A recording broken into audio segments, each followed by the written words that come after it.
বেরে আমার অফিস থেকে। তোদেরকে অফিসে রাখলে মার্কেটিং আমার গান মারা যাবে। মার্কেটিং? কিসের মার্কেটিং?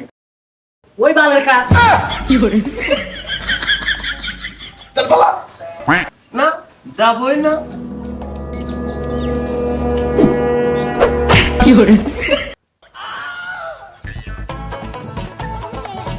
এই জুতাটা তো দিয়ে যা।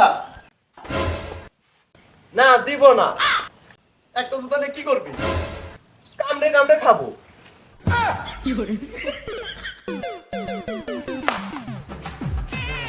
আমি আর ওর কাছে কাজ করবই না বাড়া। একদিন ওর অফিস ওর থেকে কিনে ওর কাছে বেচবো বাড়া। ভাগ্য বলো আমাদেরকে অফিস থেকে বের করে দিল, নাহলে আমি 2 দিন পর ওর অফিস থেকে আমি বের হয়ে যেতাম বাড়া।